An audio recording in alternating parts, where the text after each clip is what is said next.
Good evening, you folks out there in YouTube land. Thrash Pondo here, and well, one little teeny tiny episode left. But I'm getting ahead of myself.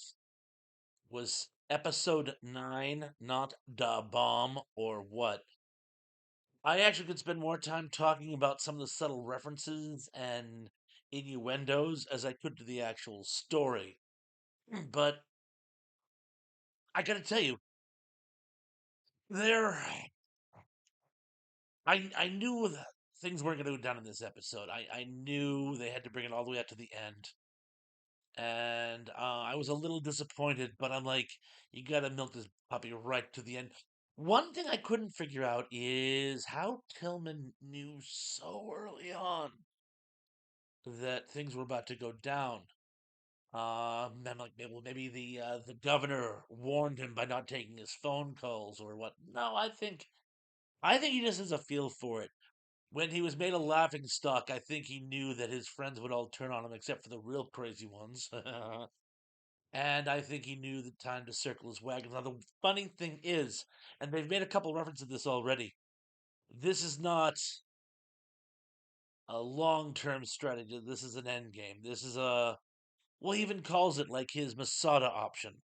And for those of you not up in classical history, Masada was one of King Herod's fortresses. Well, it was one of King Herod's palaces.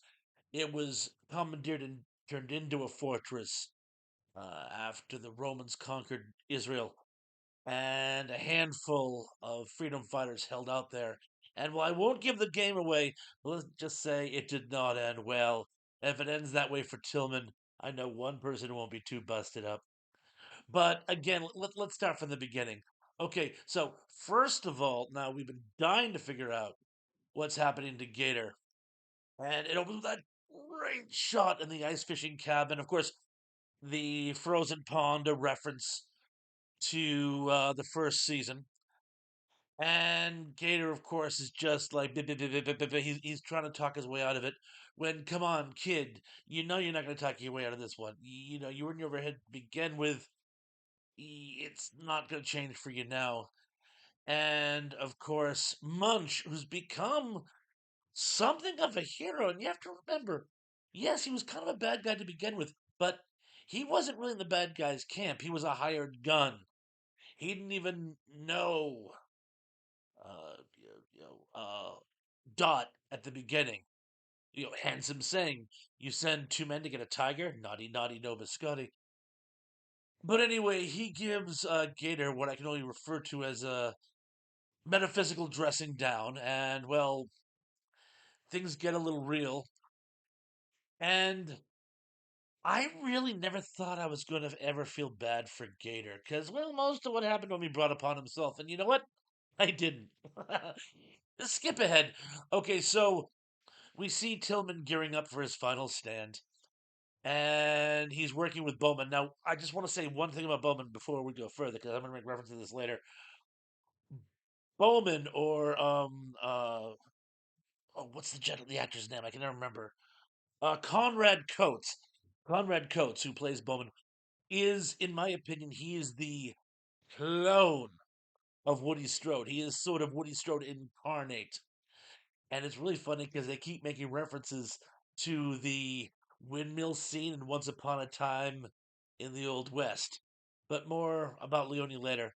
But anyway, Dot's trying to escape. And what does she do? She doesn't escape. She makes it appear that she escaped to take the pressure off her. And of course, it works like a charm. And Tillman, who's just basically had it to here, and he's basically trying to put all his ducks in a row, and he orders her death. And well, so the two of them are really heading for that like final conflict. And of course, a few other things in there as well.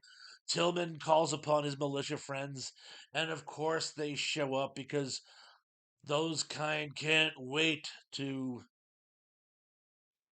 find a hill to die on.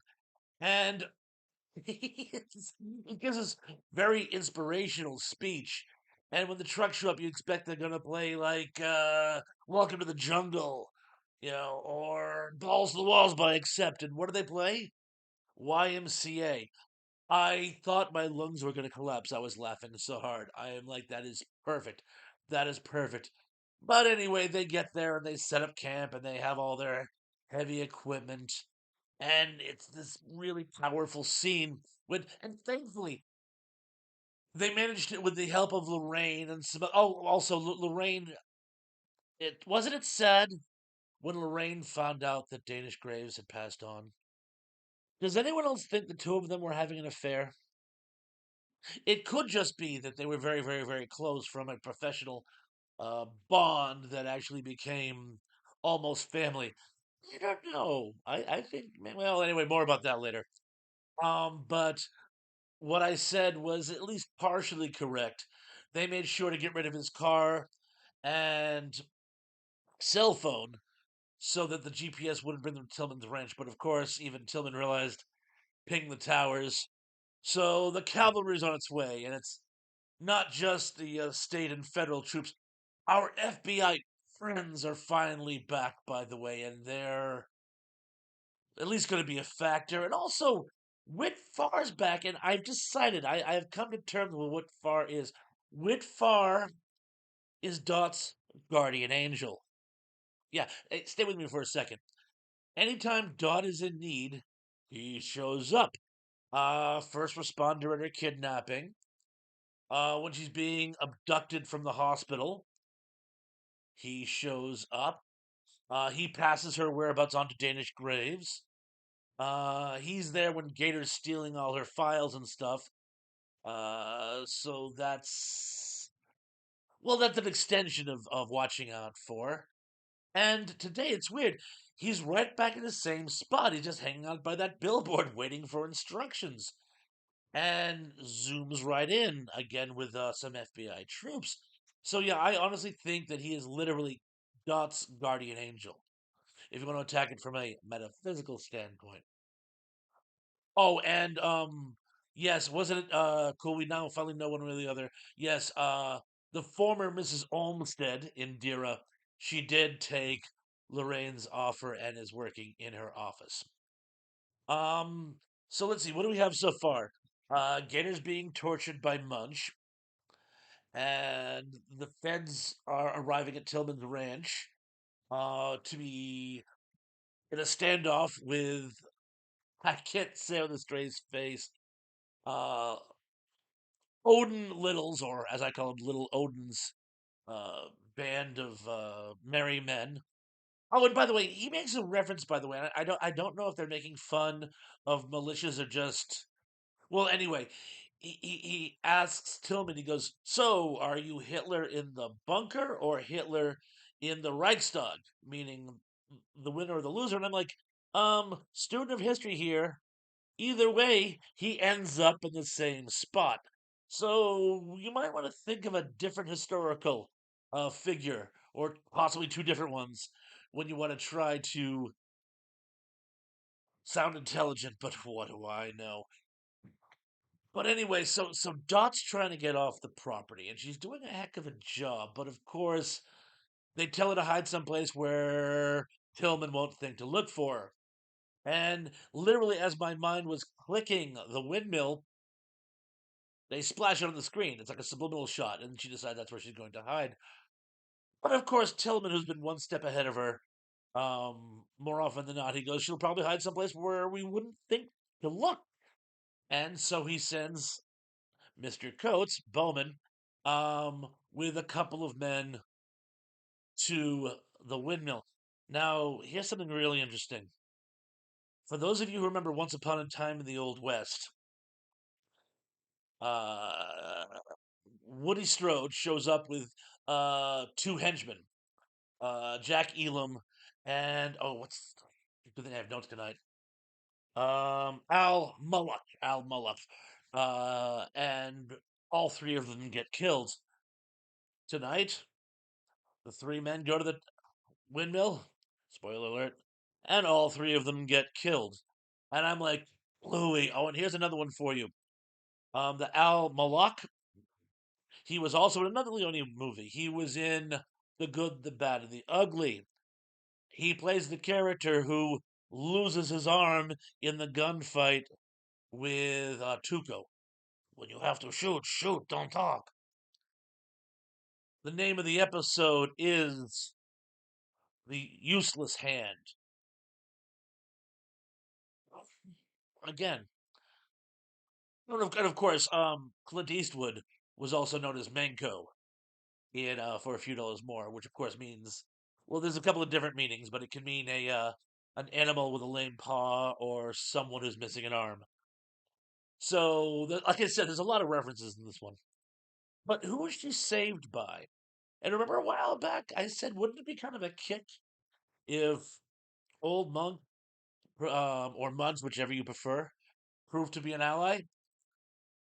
And well, first of all, he shows up, of course, with the tortured Gator and distracts Tillman. Oh, one thing, Tillman goes to the smokehouse and he finds a sacrificial lamb that Mudge had left from his earlier attack. And what do we see? Foreshadowing! He has, much like in Breaking Bad or Better Call Saul, whichever, he has an escape tunnel going out through the smokehouse. He's like, just in case. He's already planning his escape in case all his men get killed. I wonder if that comes up. Either someone getting out or someone getting in. But that's just a speculative spoiler. But anyway, he runs afoul of Munch with the tortured gator, and Tillman is initially pissed off that, he has his son is being tortured. And Munch throws the son at him after making a few really cryptic, metaphysical, uh, subtle innuendo statements, and then disappears. It's a very misty day. And you see Gator and Tillman laying on the ground, and Gator, who's in tears, calls Daddy, and Tillman tells him to shut up, and he calls again, and Tillman shushes him again, and Gator says, "Look, Dad, I'm scared," and Tillman says, "If you were ever any good, that is gone now." And remember how I said I could never feel bad for Gator? Wow. Yes, he's sort of has been more harm than good to his father and pretty much destroyed everything he touches. But to have your own father say, if you were ever any good whatsoever, that ship has long sailed, it really kind of broke my heart. But anyway, then Munch goes off and rescues Dot at the windmill. Oh, by the way, that thing hanging, she sees like a silver charm hanging from the hook or something. I think that is a piece of jewelry from Linda, and I think she recognizes it, which tips us off that yes, Linda is in fact dead. Um, Either that or could it have been Danish Graves' eye patch? I'm not either way. I'm not 100%. I'm just speculating. She seemed to recognize it either way. Oh, and by the way, you notice how when she opened it up, she had that gag reflex because of the foul smell? For you folks out there who've always wondered this, when someone smells a dead body and they have that reflex, it's not because they have a weak stomach. Humans are actually hardwired to do that. It goes back to when we were primal. If one of our ancestors smelled putrefaction, it meant one of his buddies was eaten and the remains are now decomposing. And if he hated that smell and he moved out of Dodge, whatever predator killed his buddy would now knock after him for dessert. Our ancestors who didn't have that reflex and just kind of stayed around ended up on the menu. So it was actually a safety tip, which is why we found the smell of, again, putrefaction so off putting. But anyway, the three men are about to capture Dot, and I believe, if I look closely, I believe she's armed with a cow bone. She's gonna like brain him or something. And now we know Whitfar's posse are coming in there, but their guns all have silencers. And we hear kabang, kabang, kabang, kabang. And I'm like, well, who's could that be? Munches. Yes. Munch saves Dot, gives him a weapon, makes a statement about how, well, now it's a fair fight, and promptly disappears into the mist. Now, there's one thing I've been dying to share with you folks. Getting back to my Wizard of Oz reference.